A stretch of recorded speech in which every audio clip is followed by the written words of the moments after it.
யாத்ராகம புஸ்தகம் 23வது அதிகாரம் 25-26 வாசிக்கும்போது ஆண்டவராகிய தேவன் இன்று நமக்கு அந்த வசனத்தின் மூலமாக தருகிற சாட்சி, தருகிற வாக்குத்தத்தம், உன் வியாதியை உன்னிலிருந்து விலக்கி உன் ஆயுசு நாளை பூரணப்படுத்துவேன் என்று வாக்கு தருகிறார். ஹல்லேலூயா, ஹல்லேலூயா.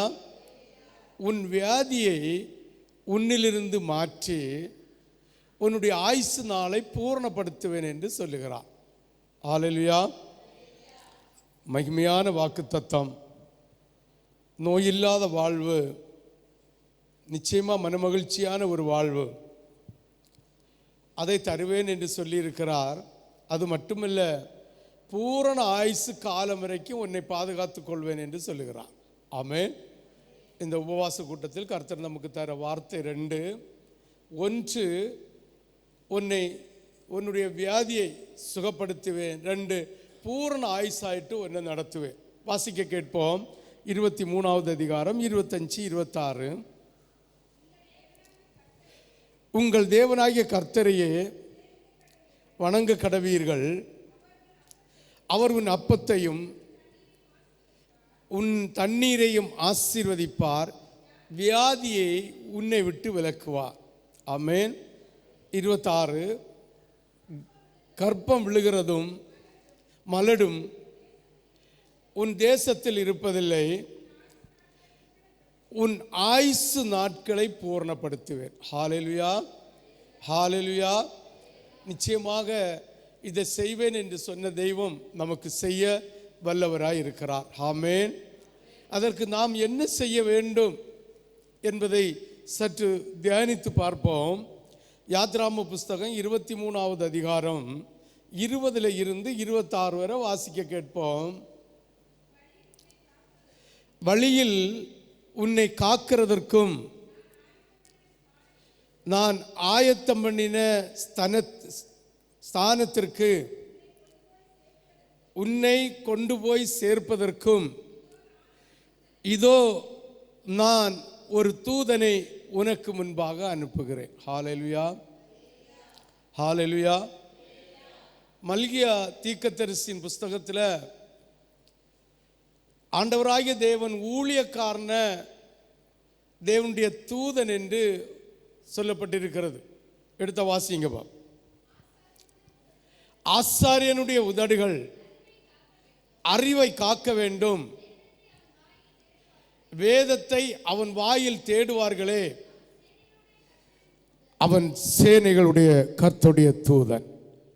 அதே போலதான் இஸ்ரவேல் ஜனங்களை எகிப்தின் அடிமைத்தனத்திலிருந்து மீட்டு ஆண்டவராகிய தேவன் சொன்ன வாக்குத்தத்தத்தின்படி பாலும் தேனும் ஊறிய கானான் தேசத்திற்குள்ளே கொண்டு சேர்ப்பதற்காக ஆண்டவர் ஒரு தூதன் மோசையை ஏற்படுத்தி வைத்தார். ஹல்லேலூயா, ஹல்லேலூயா, ஹல்லேலூயா, ஹல்லேலூயா. வழியிலே உன்னை காக்கிறதற்கும் நான் ஆயத்தம் பண்ணின ஸ்தலத்திற்கு உன்னை கொண்டு போய் சேர்ப்பதற்கும் இதோ நான் ஒரு தூதனை உனக்கு முன்பாக அனுப்புகிறேன்.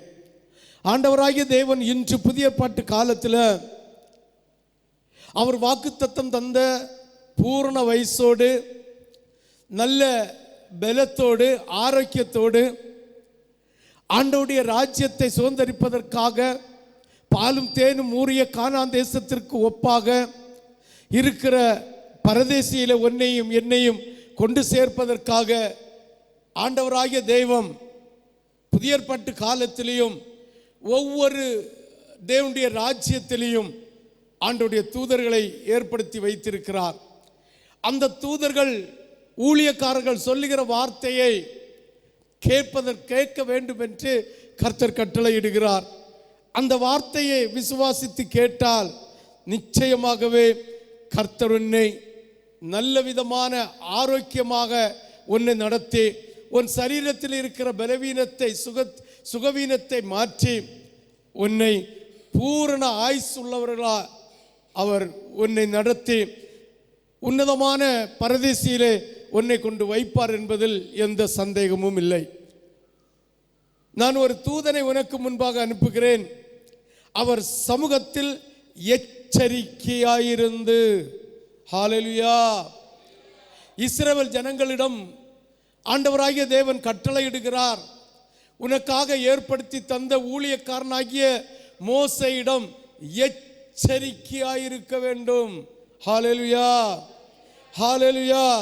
அவர் சமூகத்தில் எச்சரிக்கையாயிருந்து அவர் வாக்குக்கு செவி கொடுத்து, ஆண்டவராகிய தேவன் ஏற்படுத்துகிற ஊழியக்காரனுடைய வார்த்தைக்கு செவி கொடுத்து, அவரை கோபப்படுத்தாதே, உங்கள் துரோகங்களை அவர் பொறுப்பதில்லை, என் நாமம் அவர் உள்ளத்தில் இருக்கிறது. ஹல்லேலூயா, ஹல்லேலூயா, ஹல்லேலூயா.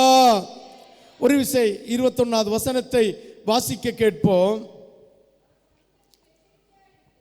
ஆண்டவர் உங்களுக்காக ஏற்படுத்தின தேவனுடைய ராஜ்யத்திலே உங்களை வழிநடத்துவதற்காக வைத்திருக்கிற தேவ தூதனுக்கு ஒப்பாக ஏற்படுத்தி வைத்திருக்கிற ஊழியக்காரனுடைய சமூகத்திலே நீ எச்சரிக்கையாயிருக்கணும், கவனமாயிருக்கணும். உன்னுடைய நாவின் வார்த்தை கவனமாயிருக்கணும். நீ ஆண்டவரோடு வைத்திருக்கிற உறவு கவனமாயிருக்க வேண்டும். நீ ஆண்டவருடைய ஊழியக்காரனோடு பேசும்போது ஜாக்கிரதை உள்ளதா இருக்க வேண்டும். ஹல்லேலூயா. ஆனா நம்ம எப்படி இருக்கிறோம் என்றால், ஆதியில கொண்ட மேன்மை இழக்கிறோம். அனலை விட்டு அனலும் இல்லாமல் குளிராய் மாறுகிறோம். என்ன செய்ய வேண்டும், எப்படி செய்ய வேண்டும் என்று கூட தெரிய மாட்டேங்குது. ஊழியம் செய்கிற பிள்ளைகளுக்கு கூட அந்த இடத்திலே பின்வாங்கி போய் மதிகேடனாக, புத்தி இல்லாத நிர்விசாரம் உண்டாகிறது. சிந்தித்து பாருங்கள். இன்றைக்கு காலைத்தை தான் ஒரு பிள்ளைகிட்ட ஃபோன் அடித்தேன், ஏன் இன்னும் அனுப்பவில்லையோ என்று. சிந்தித்து பாருங்கள், யோசித்து பாருங்கள். ஆதியில எழும்பின அனல், ஆதியில ஊழியக்காரனோடு வைத்த மரியாதை, ஆதியில ஊழியக்காரனுடைய சொல்லுக்கு கீழ்ப்படிந்து ஊழியக்காரனுடைய சமூகத்தில் எச்சரிக்கையாய் இருந்தது ஒரு நிர்விசாரமாகிறது. உலக கவலையோ, இல்லை மனதில் எந்தும் பாரமோ, இல்லை ஏதாவது ஒரு சூழ்நிலையோ தெரிய மாட்டேங்குது. ஆண்டவருடைய சமூகத்தில் ஜாக்கிரதையா இருக்கணும், எச்சரிக்கையா இருக்கணும். ஹல்லேலூயா. இன்றைய காலத்தில் புதிய ஏற்பாட்டு விசுவாசிகளுக்கு இதை காண முடியவில்லை, தேடினாலும் காண முடியவில்லை. ஊழியக்காரன் என்றால் அவர்களுடைய காலில் கிடக்கிற செருப்புக்கு சமமாக பாகித்து கொண்டிருக்கிறார்கள். ஆனால் எகிப்து நாட்டில் இருந்து இஸ்ரவேல் ஜனங்களை வேறு பிரித்து கொண்டு வரும்போது ஆண்டவராகிய தேவன் சொல்லுகிறார், உனக்காக ஒரு மோசேயை ஏற்படுத்தி வைத்திருக்கிறேன், அவனுடைய சமூகத்தில் நீ எச்சரிக்கையா இருக்க வேண்டும். யார் இருக்கிறது? அவனுடைய சொல்லை நீ கீழ்ப்படிய வேண்டும். அவருடைய சமூகத்தில் எச்சரிக்கையா இருந்து அவருடைய வாக்கு, அவருடைய சொல்லுக்கு நீ என்ன செய்யணும்? கீழ்ப்படிய வேண்டும். நிர்விசாரம் வரக்கூடாது. தேவனை கண்ட முகங்குப்புறவிழு, ஊழியக்காரனை கண்ட நமஸ்கரி, கனம் பண்ணு. எப்பொழுது ஊழியக்காரன் மீது ஒரு நிர்விசாரம் வருகிறதோ அப்பொழுது இயேசுவின் மீது உனக்கு ஒரு அசால்ட் வந்து விட்டது என்பதை புரிந்து கொள்ள வேண்டும். ஹல்லேலூயா, ஹல்லேலூயா, ஹல்லேலூயா. யோசித்து பார்க்க வேண்டும். அந்த அவனுடைய சமூகத்தில் நீ எச்சரிக்கையாயிருந்து அவன் சொல்லுகிற வாக்குக்கு செவி கொடுக்க வேண்டுமா? யார் செவி கொடுக்கிறா? இந்த புதிய ஏற்பாட்டு காலத்தில், இந்த புதிய ஏற்பாட்டு இயேசுனுடைய பின்னால வந்த அவருடைய ஜனமாகிய கிறிஸ்தவர்கள் யார் ஊழியக்காரனுடைய காதுக்கு, ஊழியக்காரனுடைய வார்த்தைக்கு செவி கொடுக்கிறார்? ஊழியக்காரனுக்கு வார்த்தை எதிர்த்து பேசுகிறவர்களும், ஊழியக்காரனுடைய வார்த்தையை அவமதிக்கிறதும், ஊழியக்காரனையை குற்றப்படுத்துகிறதும், ஊழியக்காரனையை அவமானப்படுத்துகிற இடத்திலே இன்றைய உலகத்தின் கிறிஸ்தவர்கள் இருந்து கொண்டிருக்கிறார்கள் என்பதில் எந்த ஐயப்பாடும் இல்லை, எந்த ஐயப்பாடும் இல்லை. சிந்தித்து பாருங்கள், யோசித்து பாருங்கள். ஆதியில கொண்ட மேன்மையை விட்டுவிட்டு தங்கள் மனமந்த போக்கிலே தேவ பயம் இல்லாமல், ஊழியக்காரன் என்கிற ஒரு கனம் இல்லாமல், தேவன் அவனோடு இருக்கிறார் என்கிற ஒரு தேவ பயம் இல்லாமல், மனவந்த வாழ்க்கையிலே சிந்தித்து மனவன் போன போக்கிலே போய்கொண்டிருந்து ஆண்டவருடைய நாமத்தை வீணிலே வழங்கி அசட்டை பண்ணுகிற கிறிஸ்தவர்களாய் இன்று இந்த உலகத்தில் இருந்து கொண்டிருக்கிறார்கள் என்பதில் எந்த ஐயப்பாடும் இல்லை. என் அனுபவத்தில் அது 100% சரியாய் விளங்கி கொண்டிருக்கிறது என்பதை உங்களிடம் இன்று சாட்சியாக சொல்லுகிறேன். சிந்தித்து பார்க்க வேண்டும், யோசித்து பார்க்க வேண்டும். ஆண்டவராகிய தேவனுடைய நாமம் வீணிலே வழங்க வேண்டிய நாமம் இல்லை. ஆண்டவராகிய இயேசு கிறிஸ்துவுடைய நாமம் ஏதோ அசட்டை பண்ணுகிறது நாமம் இல்லை. அவருடைய நாமம் கர்த்தத்துவம் உள்ளது. ஏசாயா தீர்க்கதரிசியின் புத்தகத்திலே சொல்லப்பட்டிருக்கிறது, கர்த்தருடைய நாமம் அவர் கர்த்தத்துவம் உள்ளது, அவர் அவருடைய தோளின் மேலே வைத்திருக்கிறார். அவர் ஏற்படுத்துகிற தேவனுடைய பிள்ளையாகி அவருடைய தூது சொல்லுகிற ஊழியக்காரர்களையும் அவ்விண்ணமாக வைத்திருக்கிறார் என்பதை நாம் புரிந்து கொள்ள வேண்டும். ஆனால் ஆண்டவராகிய தேவன் சொல்லுகிறார், இஸ்ரவேல் ஜனங்களை வேறு பிரித்து கொண்டு வரும்போது ஆண்டவர் கொடுத்த வாக்குத்தத்தத்தை நிறைவேற்றும் காலம் வரைக்கும் அவன் உன்னோடு இருந்து உன்னை வழி நடத்தி வழியிலே சாகாதபடிக்கு பூரண ஆயுசு உடையவர்களை மாற்றி நல்ல வியாதிகளை மாற்றி சுத்திகரித்து உன்னை அவர் தந்த வாக்குத்தத்தத்தின்படி பரதேசியிலே சேர்கிறது வரைக்கும் அவனுடைய வார்த்தைக்கு கீழ்ப்படிந்து செவி கொடுத்து அவனுடைய சமூகத்தில் எச்சரிக்கையாயிரு என்று கர்த்தர் சொல்லுகிறார். யார் கேட்கிறது? ஆண்டவருடைய வார்த்தையை கேட்காத வண்ணத்திலே கடிந்து பேசினால் பாஸ்டர் கொடுமைகாரன் ஆகிறான், பாஸ்டர் ஒன்றும் அறியாத குருடனாகிறான், பாஸ்டர் ஒன்றும் தெரியாத விவரம் இல்லாமல் ஆகிறான், பாஸ்டர் குற்றவாளி ஆகிறான். சிந்தித்து பார்க்க வேண்டும். நம்ம சபையில் மட்டுமில்லை, இன்று தேசங்களிலே பாஸ்டர்மாரிடம் விசாரிக்கும் போது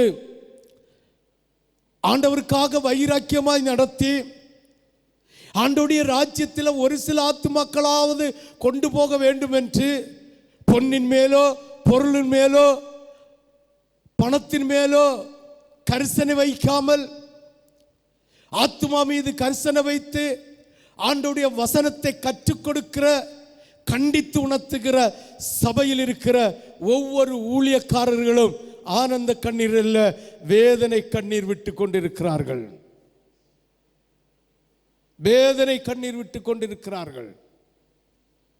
உங்கள் மனம், இன்றைய கிறிஸ்தவருடைய மனம் அலைபாய்ந்து கொண்டிருக்கிறது.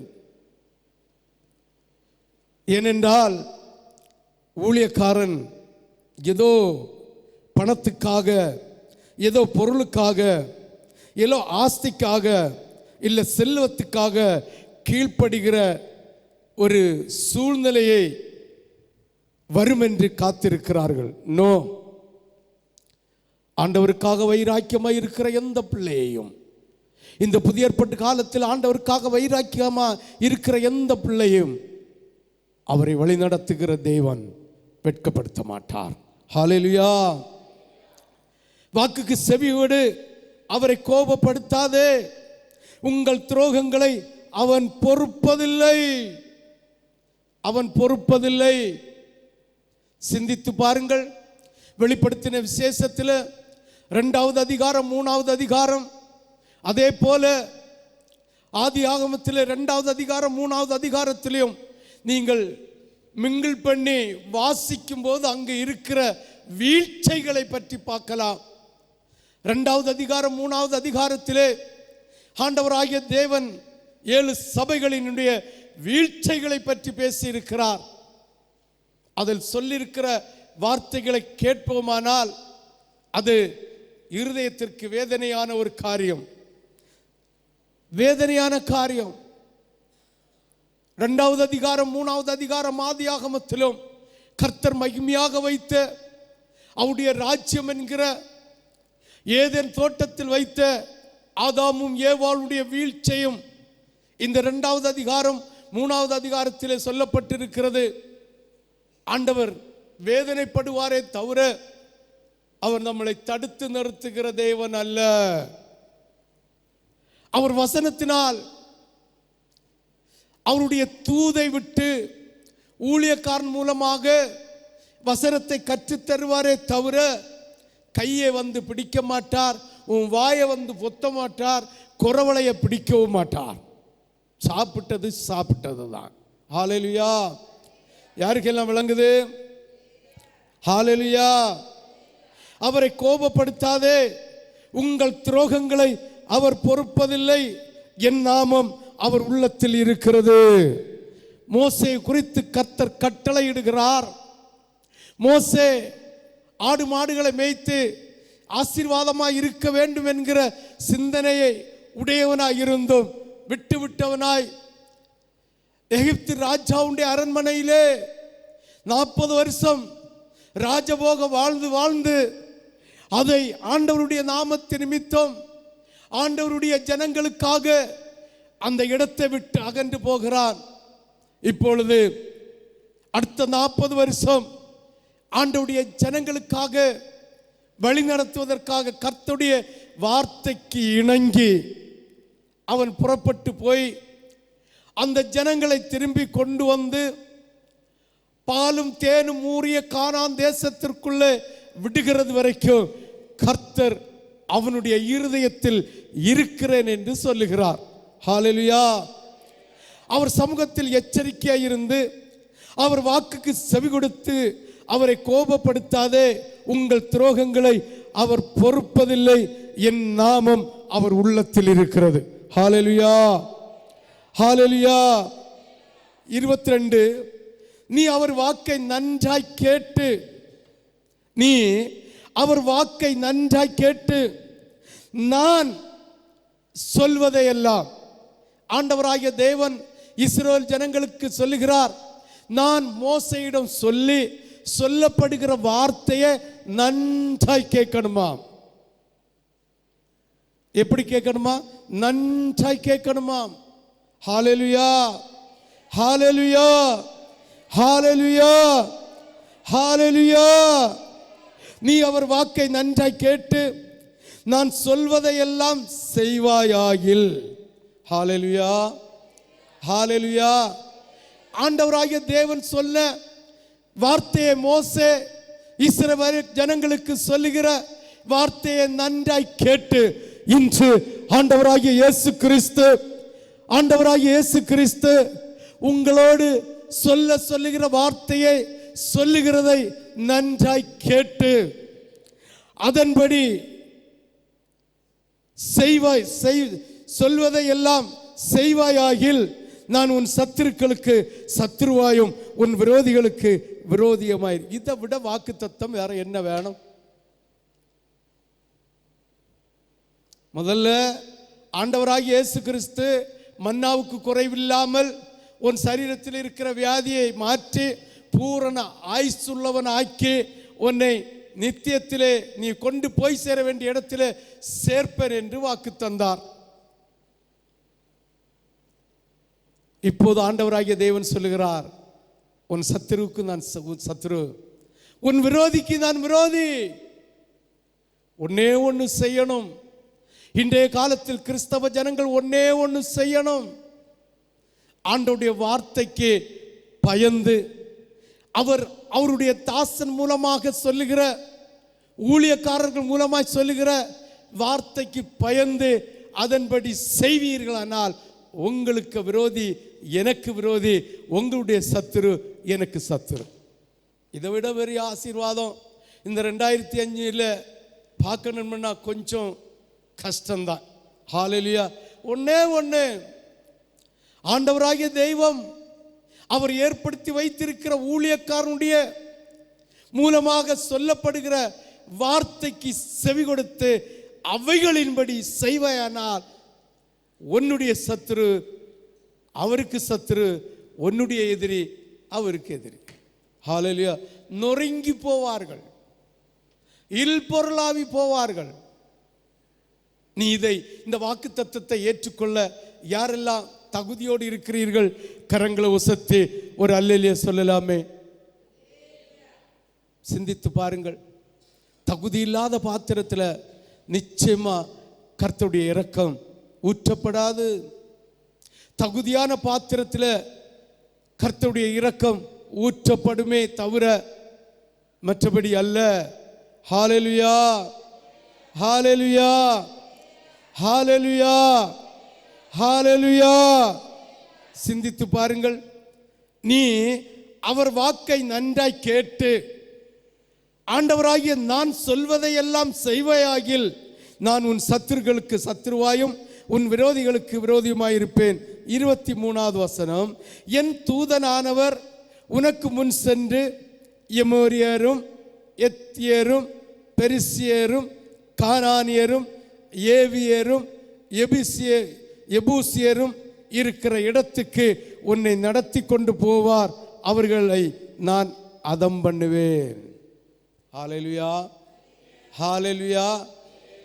எத்தனை எதிரி இருந்தாலும் சரிதான், எத்தனை பிசாசின் போராட்டம் இருந்தாலும் சரிதான், ஆண்டவருடைய வார்த்தையை தேவனுடைய பிள்ளைகள் மூலமாய் கேட்டால் உங்களை வழிநடத்தி கொண்டிருக்கிற ஊழியக்காரன் தேவனுடைய ராஜ்யத்துக்கேற்ற விதமாய் நடத்தி கொண்டிருப்பானால் உங்களுக்கு முன்னால உங்களுக்கு எதிரிய எத்தனை எதிரி இருந்தாலும் எத்தனை சத்துரு இருந்தாலும் அத்தனை பேருடைய கோட்டைகளையும் நிர்மூலமாக்கி உன்னை கொண்டு போய் சேர்க்கிற இடத்துல சேர்ப்பார். ஹல்லேலூயா. யாரெல்லாம் விசுவாசிக்கிறது? விசுவாசிக்கிறவங்க மட்டும் ஒரு அல்லேலூயா சொல்லலாமே. எப்பொழுது ஆண்டவரை ஏற்றுக்கொண்டு ரட்சிக்கப்பட்டு ஒரு தேவ பயத்தோடு அவருடைய பொற்கிரீடத்தை சூட்டி ஆண்டவருடைய மகிமையிலே நடந்து கொண்டிருக்கும் போது அந்த மகிமையின் நிமித்தம், அந்த கிருபையின் நிமித்தம், அந்த ஆசீர்வாதத்தின் நிமித்தம் ஆண்டவருடைய வார்த்தையை அசட்டை பண்ணி ஆண்டவருடைய வார்த்தையை நிர்விசாரப்படுத்தி போகிறோமோ அப்பொழுதே நமக்கு இருக்கிற ஆவியில சம்திங் ராங் என்பதை புரிந்து கொள்ள வேண்டும். ஒரு சிலர்கள் மறந்து போய் ஆண்டவருடைய நாமத்தை அசட்டை பண்ணுகிறார்கள். ஒரு சிலர்கள் ஆண்டவருடைய வார்த்தையை கேட்டு சரி செய்யலாம், எப்படி சரி செய்யலாம் என்று அசட்டை பண்ணுகிறார்கள். ஒரு சிலரோ ஆண்டவருடைய வார்த்தைக்கு தன்னை தாழ்த்துகிறார்கள். 3 விதத்தில் இன்று புதிய ஏற்பாட்டு கிறிஸ்தவர்கள் இருக்கிறார்கள். ஆண்டவருடைய வார்த்தையை அவருடைய தூதன் மூலமாக ஆண்டவர் பறைசாற்றும் போது அதை கேட்டு ஆதியிலே ஃபர்ஸ்டில் எவ்வளவு உற்சாகமாக இருக்கிறார்கள், திரும்ப அதை அசட்டை பண்ணி போகிறார்கள். ஒரு சிலர்கள் நிர்விசாரம், சொல்லலாம், செய்யலாம், பேசலாம், பார்ப்போம் என்கிற சிந்தனை உடையவர்களா இருக்கிறார்கள். ஒரு சிலர் கர்த்தருக்கு பயப்படுகிற பயத்தோடு இருக்கிறார்கள். நீங்கள் எந்த இடத்தில் இருக்கிறீர்கள்? பூரண ஆயுசு வேணும், சரீரத்தில் வியாதி மாறணும், அப்பத்தாட்சி குறைபடப்படாது, பூரண ஆயுசோடு தேவனுடைய ராஜ்யத்துக்கு போகணும். நம்மை எதிர்க்கிறவர்களை கர்த்தர் எதிர்க்க வேண்டும். நம்மளை துன்பப்படுத்துகிறவர்களை கர்த்தர் எதிர்க்க வேண்டுமானால் நீ இந்த 3ல எந்த குவாலிட்டியில இருக்கிற, எந்த இடத்துல இருக்கிற? சற்று சிந்தித்து பாருங்கள் தேவ பிள்ளைகளே, சற்று யோசித்து பாருங்கள் தேவ பிள்ளைகளே. கர்த்தரிடத்தில் எந்த ஸ்தானத்தில் நீ இருக்கிறாய் என்பதை கிரியையில வெளிப்படுத்த வேண்டுமே தவிர ஆண்டவருக்கு நான் உண்மையாயிருக்கிறேன், ஆண்டவர் என்னோடு பேசுவார், ஆண்டவர் என்னோடு செயல்படுவார், ஆண்டவர் எனக்காக எல்லாம் செய்வார் என்று சொன்னா போதாது. ஆண்டவர் யார் மூலமாக உங்களுக்கு வார்த்தை தருகிறாரோ அந்த வார்த்தையை கேட்டு அந்த தேவ பிள்ளைகளுக்கு மத்தியில கிரியை செய்கிறவர்களாய் இருக்க வேண்டும் என்பதை கர்த்தர் இங்கு கடிந்து கொண்டு எச்சரிக்கிறார். ஹல்லேலூயா, ஹல்லேலூயா, ஹல்லேலூயா. ஆவியினாலும் ஜலத்தினாலும் மறுபடி பிறன்னா யார் பிறக்கிறது? நோ, நாங்கள் இப்படிதான் இருப்போம், இதை தான் செய்வோம் என்று சொல்லிக் கொண்டிருக்கிற பிள்ளைகள் உண்டு. ஆண்டவருடைய சமூகத்திலே ஞாயிற்றுக்கிழமை ஆராதனை முடிந்தால் இடையில் ஒரு கூட்டத்துக்கு அட்டென்ட் பண்ணுங்கன்னு சொன்னால் யார் அட்டென்ட் பண்ணுகிறது? அது அந்தோ பரிதாபத்துக்குரிய சூழ்நிலையாக இருக்கிறது. தன்னை போல் பிறரையும் நேசியுங்கள் என்று சொல்லுகிற பிரமாணத்துக்கு உட்பட்டு ஞாயிற்றுக்கிழமை வருகிற பிள்ளைகளுக்காக சனிக்கிழமை மாலை ஆயத்த ஆராதனையிலே மறுநாளுக்காக ஜெபிக்கிற தியாகம் உடையவர்கள் சுருக்கமாயிருக்கிறார்கள். ஆண்டவராகிய தேவன் உன்னை கடிந்து கொண்டு எச்சரிப்பார். காலம் சமீபத்து வந்து கொண்டிருக்கிறது. வாசல் படியில் தட்டுகிற சத்தம் கேட்கப்பட்டு கொண்டிருக்கிறது. யுத்தங்களும் காண்பீர்கள், உடனே வராது. ஆன்டி கிறிஸ்து எழும்புவான். மூணாவது உலக போர் நடக்கும் போது வட திசையிலிருந்து ஒருவன் எழும்புவான். அவன் 7 நாடுகளை உள்ளடக்கி வைத்து, அந்த 7 நாடுகளும் 10 நாடுகளை உள்ளடக்கி வைத்து மற்ற இயேசுவை ஏற்றுக்கொண்ட ஜனங்களையும் அந்த நாடுகளையும் சிறைப்படுத்தி போடுவான். காலம் சமீபம். இதோ கர்த்தருடைய வருகை சீக்கிரம். இந்த உலகத்தில் பொன்னை நீ சம்பாதித்தாலும், வெள்ளியை சம்பாதித்தாலும், இந்த பூமியை சம்பாதித்தாலும், ஆசீர்வாதத்தை சம்பாதித்தாலும், என்னத்தை சம்பாதித்து உன் ஜீவனை நீ நஷ்டப்படுத்தி விட்டால் உனக்கு என்ன லாபம்? ஒரு சுக்கும் கிடைக்காது. நரகத்தில் அக்கினியும் கந்தகமும் எரிகிற அந்த கடலிலே பங்கடைவீர்களை தவிர நித்திய ஜீவன் இல்லை. நித்திய ஜீவன் இல்லை. யோசித்து பாருங்கள். 6 அறிவு இருக்கிறவர்கள் யோசித்து பாருங்கள். உங்கள் மனம் அந்த வாழ்க்கையிலே வாழ்வதற்காக அல்ல, கிறிஸ்துவுக்குள் வாழ்கிற வாழ்க்கை. உங்களுடைய இஷ்டத்துக்கு நடக்கிற உடுக்கிற உடை அல்ல, கிறிஸ்துவுக்குள் வாழ்கிற வாழ்க்கை. ஒரு மணவாட்டி சபையாக இயேசு என்கிற தெய்வத்தை தரித்து கொண்டு ஆண்டவராகிய தேவனுடைய 12 அப்போஸ்தலருடைய மூல உபதேசத்தின்படி நடக்கிற சபையில கால் ஊனி நிலைத்து நிற்கிறவன் மணவாட்டியாக மாறுவான். கர்த்தருடைய வருகை அதிசீக்கிரமாய் வரும்போது அவர் அந்த மணவாட்டிகளை வாருங்கள் என்னுடைய சமூகத்தில் இளைப்பார என்று வாரி அணைத்து சேர்த்து கொள்வார். ஒரு நொடி பொழுதில் மறுரூபமாவோம், மகிமையில் பிரவேசிப்போம்.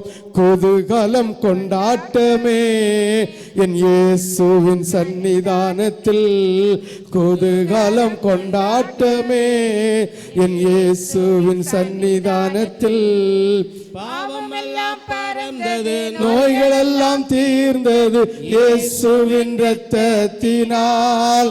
பாவம் எல்லாம் பறந்தது, நோய்கள் எல்லாம் தீர்ந்த. கரங்களை தட்டு. ஒருவர் கூட கை தட்டாம இருக்கக்கூடாது. மீட்பு பரிசுத்த ஆவியினால்.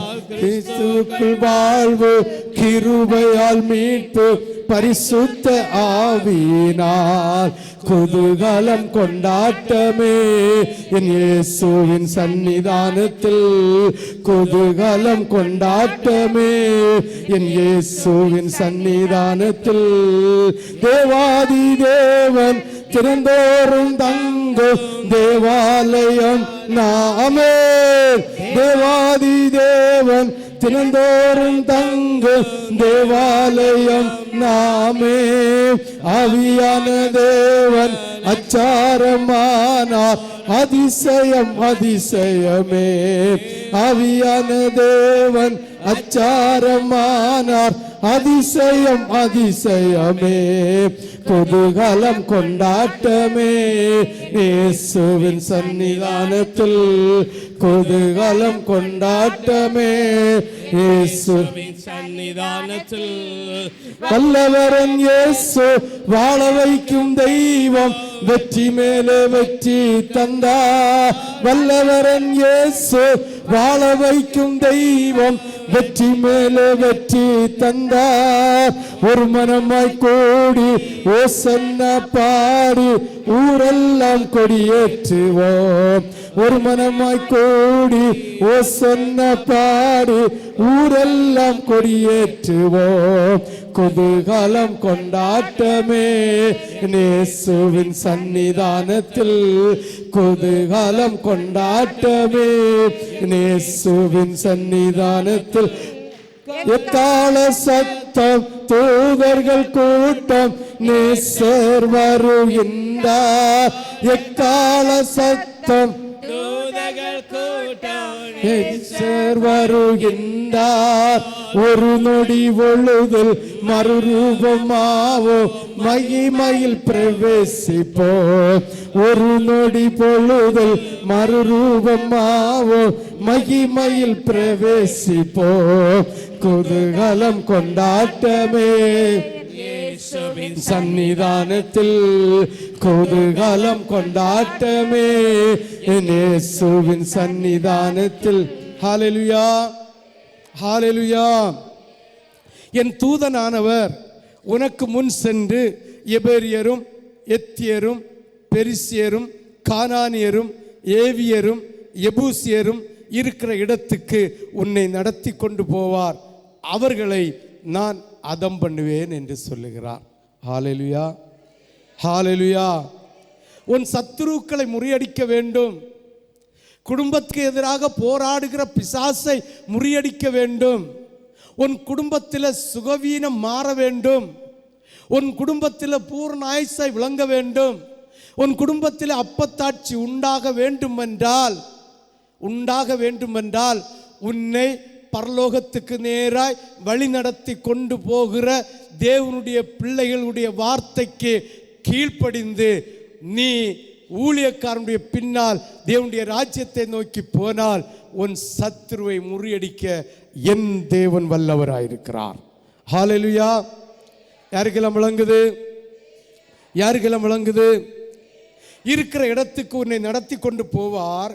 அவர்களை நான் அதம் பண்ணுவேன். 24, நீ அவர்களுடைய தேவர்களை பணிந்து கொள்ளாமலும் சேவியாமலும் அவர்கள் செய்கையின்படி செய்யாமலும் அவர்களை நிர்மூலம் பண்ணி அவருடைய சிலைகளை உடைத்து போடுவாயாக. இன்னைக்கு அது இல்லை உலகத்தில். இன்னைக்கு அது இல்லை.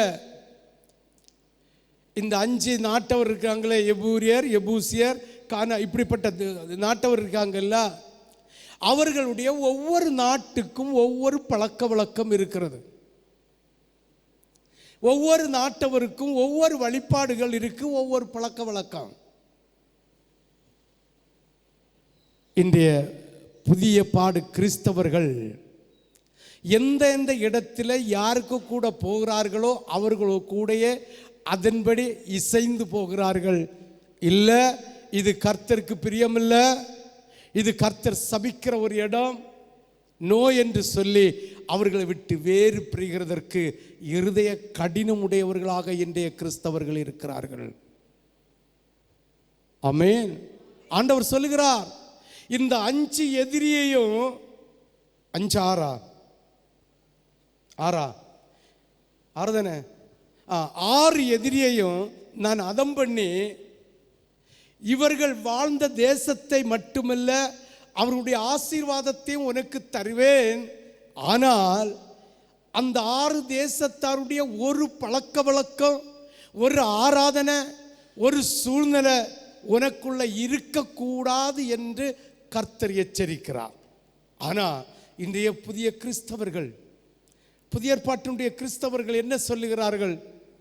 ஐயோ, அவர்கள் இல்லாத ஆஸ்தியா, அவர்கள் இல்லாத கிருபையா, அவர்களோடு இல்லாத தேவனா நம்மோடு இருக்கிறார் என்று சொல்லி உலக பிரகாரமான சூழ்நிலையை கண்டு, உலக பிரகாரமான ஆசீர்வாதத்தை கண்டு, தெரியுமா உங்களுக்கு?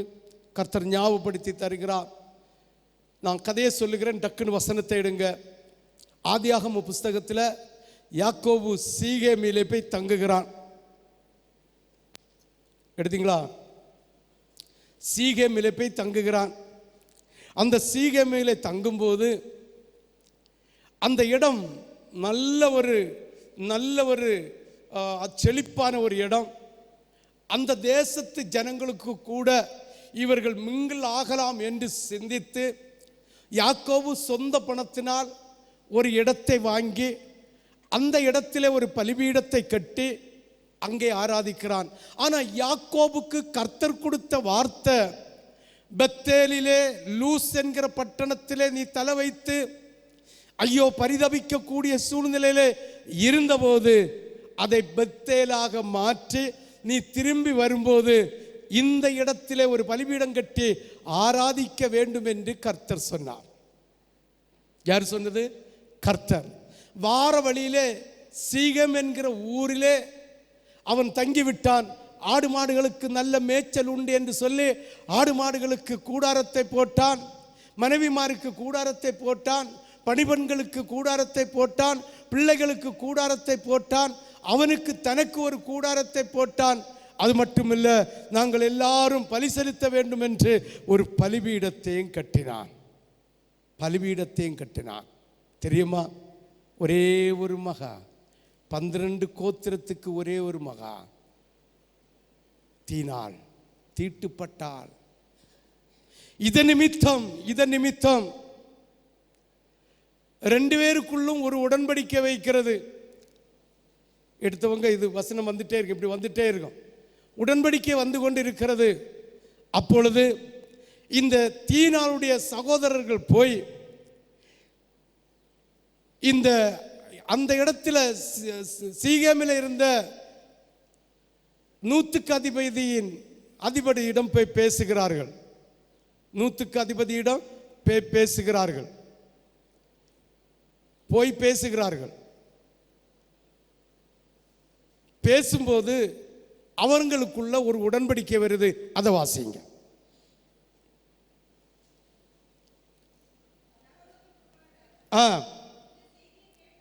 சீகேம் கேட்ட உடனே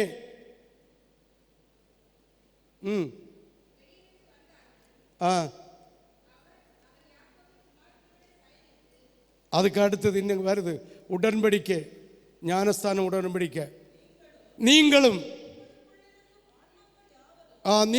உங்கள் ஆண் மக்கள் யாவரும் விருத்த சேதனம் பண்ணப்பட்டு, விருத்த சேதனம் பண்ணா மூழ்கி ஞானஸ்தானம் பண்ணப்பட்டு எங்களை போல் ஆவீர்களானால் நாங்கள் சம்மதித்து உங்களுக்கு எங்கள் குமாரத்திகளை கொடுத்து உங்கள் குமாரத்திகளை எங்களுக்கு கொள்ளலாம் என்று ஒரு ஒப்பந்தம் நடைபெறுகிறது. அப்படியே நில்லுங்க, அடுத்த உடனே வாசிக்கல. ஒப்பந்தம் நடைபெறுகிறது.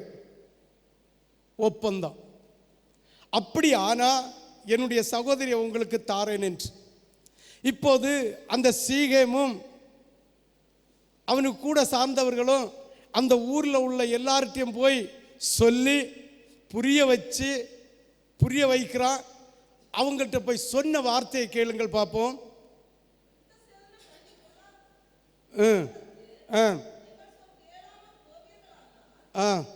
இல்லை, அடுத்தது கீழே இவன் இந்த உடன்படிக்கையை கேட்டு ஊரில் போய் சொல்றான்.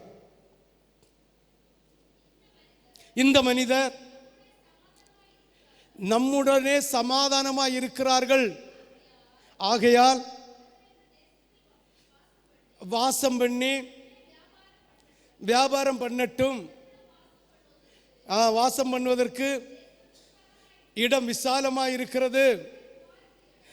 நம்ம குமாரத்திகளை அவர்களுக்கு மனைவிகளாக கொண்டு நம்முடைய குமாரத்திகளை அவங்களுக்கு கொடுத்து இருக்கிறது போல ஆண் மக்கள் யாவரும் பண்ணப்பட்டால் ஏக ஜனமாக நம்முடைய வாசம் பண்ண சம்மதிப்பார்கள். அவருடைய ஆடு மாடுகள் எல்லாம் நமக்கு சொந்தம். இன்னைக்கு கிறிஸ்தவ உலகத்தில் பணத்துக்காக, பொருளுக்காக, தொழிலுக்காக, ஆஸ்திக்காக, உலக பெருமைக்காக, உலக கடமைக்காக உடன்படிக்கை செய்து மூழ்கி ஞானஸ்தானத்தை எடுத்து அந்த உலக ஆசீர்வாதம் கிடைப்பதற்காக ஒரு பெண்ணுக்காக, இல்லை ஒரு மாப்பிள்ளைக்காக, இல்லை பொருளுக்காக, ஆஸ்திக்காக உடனே முங்குற கூட்டங்கள் இருக்குது. அது அவங்க எதற்காக ஞானஸ்தானம் எடுக்கிறேன் என்று தெரியாது. யோவான் ஸ்நானன் சொன்னான், விரியன் பாம்பின் பிள்ளைகளே, பிசாசின் பிள்ளைகளே, உங்களுக்கு தப்பி சொல்ல வழி செய்தவன் யார்? மனம் திரும்புவதற்கேற்ற கனியை கொடு. இந்த பெண்ணுக்காக, தீனாள் என்கிற பெண்ணுக்காகவும், ஆடு மாடுகளுக்காகவும், ஆஸ்திகளுக்காகவும் திருமணத்துக்கு செய்வதற்காக சுன்னத், அதாவது விருத்த சேதனம் பண்ணினார்கள். அது வரைக்கும் விருத்த சேதனம் பண்ணினா எந்த ஒரு நோவும் எடுக்காது. ஹல்லேலூயா, ஹல்லேலூயா. 3ஆம் நாளில் கரிஞ்சி சொஸ்தமாகும். ஆமென். அந்த விருத்த சேதனம் உலக முறைமைப்படி எடுத்து ஆண்டவருடைய கட்டளைக்கு கீழ்ப்படியாதது நிமித்தம் நோவெடுத்து சாவதுடைய சூழ்நிலை வரும்போது இந்த தீனாளுடைய 2 சகோதரர்களும் அவர்களை வெட்டி கொன்று போட்டு போயிட்டார்கள். ஒரே ஒரு காரணம்தான், யாக்கோபு பலியிட வேண்டிய இடத்துல பலியிடல, பலியிட வேண்டிய இடத்துல பலியிடல. ஆண்டவர் பார்த்து கொண்டு தான் இருந்தார். ஆண்டவர் பேசவே இல்லை. நோவெடுத்து, அதாவது 2 பிள்ளைகள் கொலைக்கார என்கிற பட்டத்தை பெற்று தகப்பனாருடைய இருதயத்தில் அழுது தேவனை நோக்கி கூப்பிடுகிறார். அப்போதான் ஆண்டவர் சொல்றாரு, அது வரைக்கும் பலிபீடம் கட்டம்ப பேசல, எந்த ஒரு காரியத்தையும் பேசல. வேதனைப்பட்டு அழுது போது, உன்னை இங்கே பலிபீடம் கட்ட சொன்னது யாரு? ஓடிப்போ பத்தேலு. அவன் போனான், அவனுடைய சொந்த ஊரில் கொஞ்ச நாள் தங்கினா, நேர பத்தேலுக்கு போனான். போகும்போது காதானியையும் விக்கிரகத்தையும் கர்வாலி மூட்டில் வச்சு புதைச்சி வச்ச பிறகுதான் பலிபீடம் கட்ட போனான். சிந்திச்சு பாருங்க. ஆதியாகமம் 5வது 35:4 நினைக்கிறேன். அப்பொழுது அவர்கள் தங்கள் கையில் இருந்த அந்நிய தெய்வங்களையும் தங்கள் காதை குத்தி கிழிச்சி போட்ட காதணிகளையும் யாக்கோபிடத்தில் கொடுத்து அவன் வச்சிருந்தான். என்னென்னு பேங்கில் கொண்டு வச்சு அடை வச்சு நமக்கு என்ன செய்யலாம்? எடுக்கலாம். பேங்கில் வச்சுட்டு என்ன செய்யலாம்? கொஞ்ச நாள் கழிஞ்சு பிரயோஜனப்படுத்தலாம். வச்சிருக்கல. அவன் நேரே கொண்டு போனேன். நம்ம அளவு பார்த்துருந்தா கருவாலி 3ஆவது மண்ணாங்கட்டியாவது ராத்திரி 12 மணிலேருந்து 1 மணிக்குள்ள ஒரு தீப்பந்தத்தை போட்டு 5-6 கூவலை கூவி பிசாசு வருதுடேன்னு ஊர்காரில் பயங்காட்டி போய் எடுத்துன்னு வந்துடுவாங்க.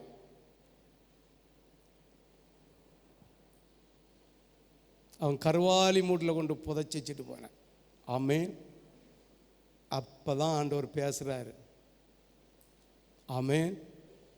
கர்த்தருடைய செய்திக்குள் போவோம். எத்தனாவது வசனம்? 23 வாசித்துட்டேன்ல. நடத்தி கொண்டு போவார், அவர்களை நான் அதம் பண்ணுவேன். 24, நீ அவருடைய தேவர்களை பணிந்து கொள்ளாமல் சேவியாமல். புரியுதா உங்களுக்கு? யாக்கோபு அந்த இடத்துல வந்தான். யாக்கோபு கட்டளை என்னது? பெத்தேலில் போக்கு. ஆனால் அந்த இடத்துல வந்தோடனே சுகமான ஜீவிதான், நல்ல புல்வெளி, நல்ல செழிப்பு, நல்ல தண்ணி, ஆடு மாடுகள் எல்லாம் மேய்க்க அவ்வளோ சூப்பர், அவ்வளோ குதூகலமாக இருக்குது. அங்கு வாழ்ந்தா நம்ம பிள்ளையெல்லாம் அப்படி செவேன்னு செவ்வையும் பாரோம். அவ்வளோ கிளைமேட் நல்லா இருக்குது. அங்கே உட்கார்ந்தான், செத்தான். ஆமே. ஹல்லேலூயா. யாருக்கெல்லாம் விளங்குது? ஆண்டவர் சொல்லி விடுகிறாரு, நான் இந்த 6 தேசத்தாரையும் முறியடிப்பேன். உங்கள் ஊழியக்காரன், அதாவது என்னுடைய தூதனாகனவன், உங்களுடைய தேவதாசன் நடத்தி கொண்டு போகிற போது நின்று இந்த 6 தேசத்தையும் நான் முறியடித்து உங்கள் கையில் தருவேன். ஆனால் ஒன்று, நீங்கள் செய்ய வேண்டியது, அந்த தேசத்தில் உள்ள எந்த முறைமையும் உங்களுக்குள்ள வரப்படாது, எந்த முறைமையும் வரப்படாது. ஹல்லேலூயா, ஹல்லேலூயா, ஹல்லேலூயா, ஹல்லேலூயா, ஹல்லேலூயா. பணிந்து கொள்ளாமலும் சேவியாமலும் அவர்கள் செய்யின்படி செய்யாமலும் அவர்களை நிர்மூலம் பண்ணி அவருடைய சிலைகளை உடைச்சு போடணும்.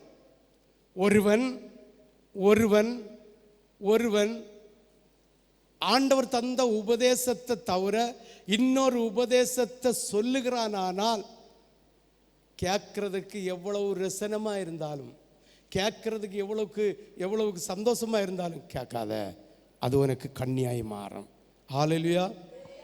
வேறொரு சுவிசேஷம் இல்லையே. கலாத்தியர் 1வது அதிகாரம் 6வது வசனத்தை வாசிக்க கேட்போம். சீக்கிரம், டைம் ஆயிட்டு. கலாத்தியர் 1:6 இல்லைங்க 9. முன் சொன்னது போல மறுபடியும் சொல்லு. 9வது வசனம் தானே?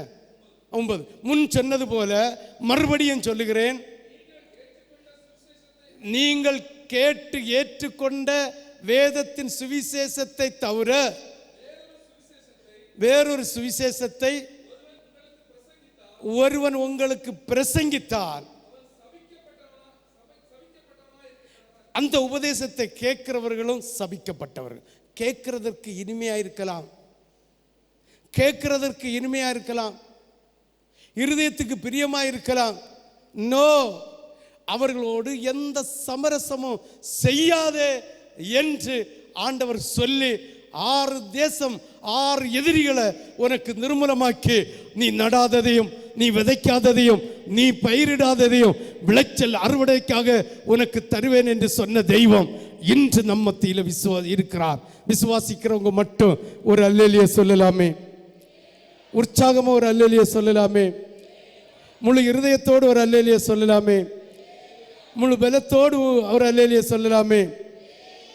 அப்படிப்பட்டவர்களுடைய சுபாவங்களை தரிச்சு போடு, அப்படிப்பட்டவர்களை விட்டு விலகு, அப்படிப்பட்ட இடத்துல ஒரு சமரசமும் நீ வைக்காத. நீ வேறு பிரிக்கப்பட்ட சந்ததே, நீ தேவனுடைய ராஜ்யத்துக்கு போகிற மணவாட்டி. உன்னை அழைத்த தேவன் அவருடைய சாயலாய் இருக்கும்படி முன்குறித்தாரே தவிர இந்த உலகத்தின் சாயலாய் இருக்கும்படி முன்முறிக்கல்ல. ரோமருக்கு எழுதின புஸ்தகம் 8வது அதிகாரம் 29வது வசனம். வேகமாக ரோமருக்கு எழுதின புஸ்தகம் 8வது அதிகாரம் 29வது வசனம்.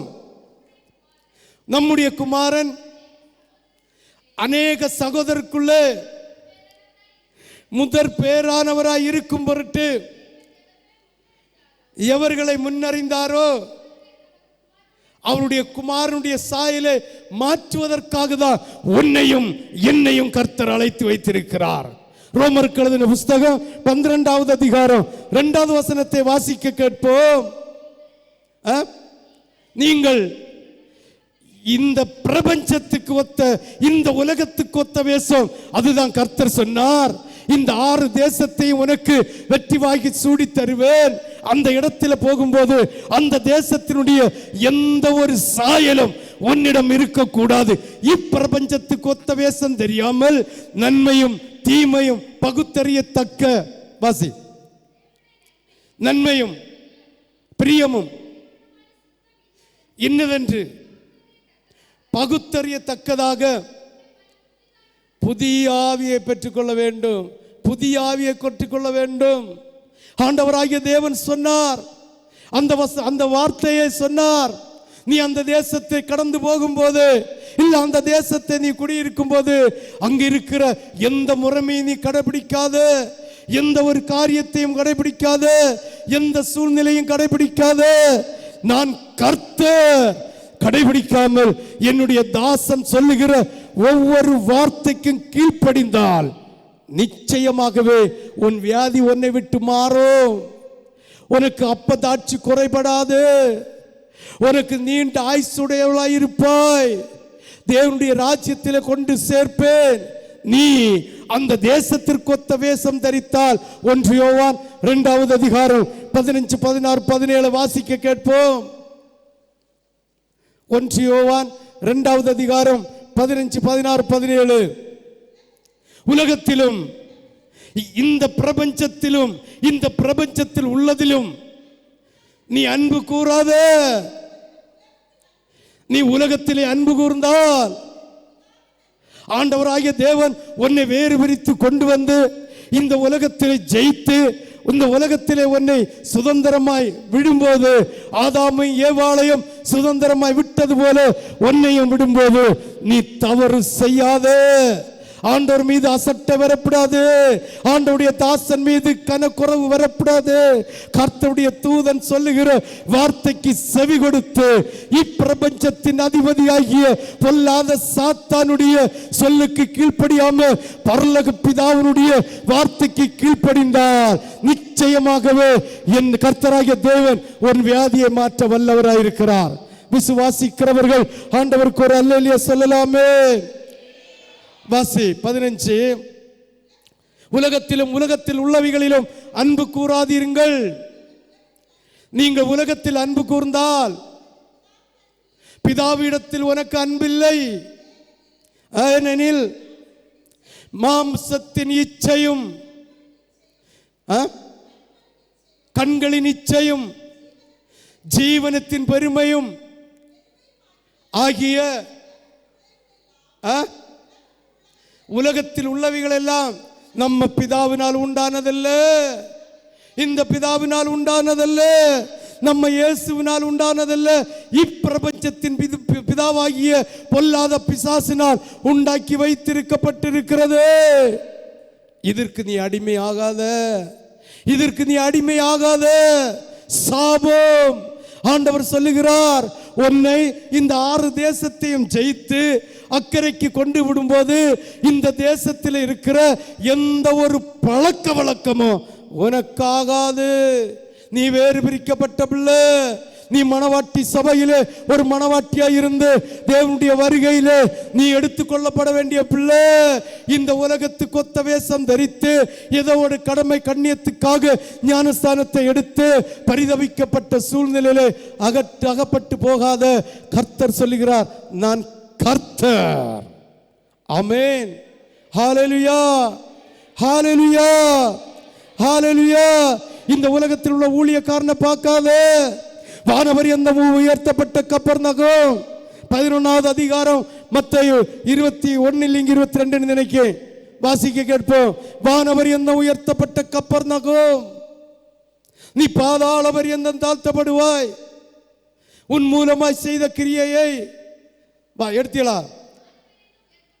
வானவர் எந்த 11:23 வானவர் எந்த உயர்த்தப்பட்ட கப்பர்நகூமே, நீ பாதாள பரியந்தம் தாழ்த்தப்படுவாய். அவர் உன் மூலமாய் செய்யப்பட்ட பலத்த செய்கைகள் சோதோமிலே செய்யப்பட்டிருந்த அது இன்னைக்கு வரை நிலைத்திருக்கும். பேர் கேட்ட ஊழியக்காரனை நம்பாத, பேர் கேட்ட ஊழியக்காரனை நம்பாத, அவர்கள் சொல்லுகிறத நம்பாத. வசனத்தின்படி நடந்து உடுத்து இருந்தால் நம்பு. காதுகளுக்கு இனிமையாயிருக்கலாம், இருதயத்துக்கு குழுகுலா இருக்கலாம், சிந்தனைக்கு ஏற்றது போல இருக்கலாம், நமக்கு பிடித்தது போல இருக்கலாம்.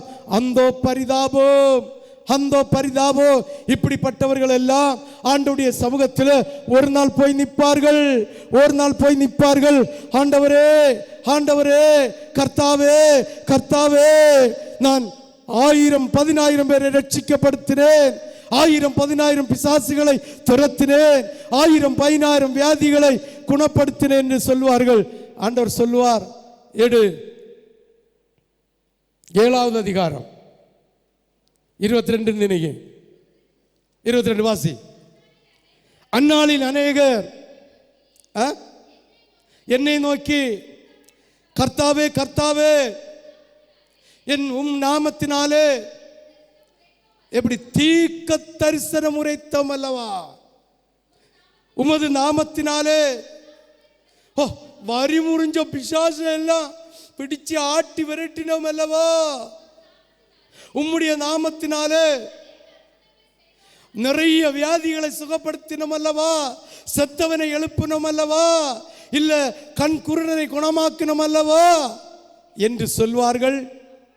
அப்பொழுது ஆண்டவராகிய இயேசு கிறிஸ்து, ஒருபோதும் உங்களை அறியவில்லை, அக்கிரம செய்கைக்காரர்களே, என்னை விட்டு அகன்று போங்கள், என்னை அகன்று போங்கள் செல்வேன். ஹல்லேலூயா, ஹல்லேலூயா. சிந்தித்து பாருங்கள். ஆண்டவராகிய இயேசு கிறிஸ்து தருகிற வார்த்தை, முதல்ல ஒரு ஸ்கூலில் ஒரு பிள்ளை படித்தா அந்த டீச்சருக்கு சாபத்தை வாங்க விடாது, டீச்சருக்கு எரிச்சலை வாங்க விடாது. டீச்சர் சிலப்போ கல்லியாக இருக்கும். ஆமே, ஹalleluya. எல்லையும் பொல்லாதவளாக இருக்கும். ஆனால் உனக்கு கல்வியை கற்றுத்தருகிற குரு, ஆமே, ஹalleluya, அவங்க மனசை வேதனைப்படுத்தினா அந்தோ பரிதாபம். ஹalleluya. அடுத்தது ஆவிக்குரிய டீச்சர். அதான் கர்த்தருடைய தூதனானவன் உனக்கு தந்திருக்கிற ஊழியக்காரர்கள். ஆமேன், ஆமேன், ஹalleluya. அவங்க வார்த்தைக்கு நீ கவனமாய் செவி கொடுத்து கேட்டு எச்சரிக்கையாயிருந்து தேவ பயத்தோட அதுகளை கேட்டா உன் எதிரியாகிய 6 தேசத்தை துரத்தி அடித்து அதில் ஒன்று சுகமாக அப்பத்தாட்சி குறைவில்லாமல் வியாதி இல்லாமல் பூரண வயசாய் வாழும்படியாய் கொண்டு வைப்பார். அதான் தேவனுடைய ராஜ்யத்தில் கொண்டு வைப்பார். அந்த தேவனுடைய ராஜ்யத்தில் இருக்கும்போது அந்த உலகத்தினுடைய முறைமை ஒன்றும் உனக்கு வரப்படாது. வந்தா லேவியாகம புஸ்தகம் 26 நினைக்கிறேன், பார்க்கட்டு.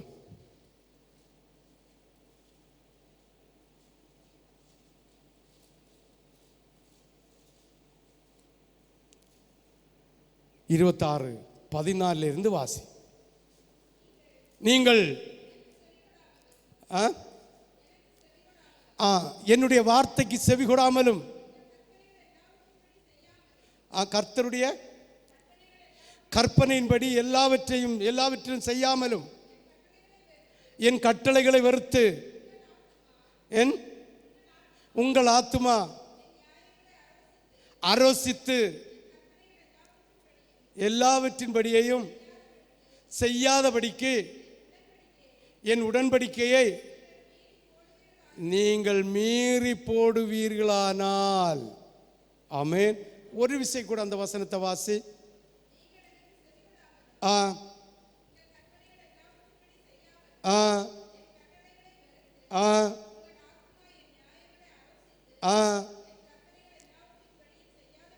செய்யாதபடிக்கும் மீறி போடுவீர்களானால். வாசி அடுத்து. என்ன செய்வார்னு தெரியுமா?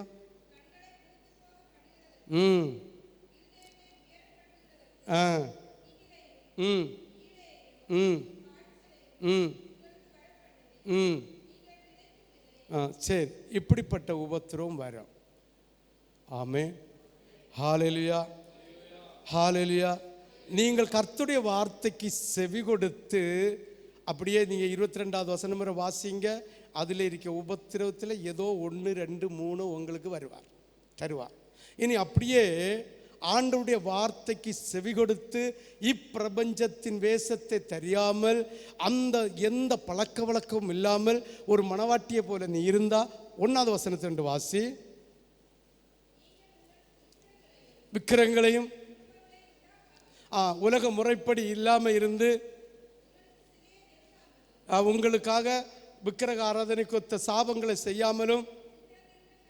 அடுத்த வசனத்தை வாசி. நான் உங்கள் தேவனாகிய கர்த்தர்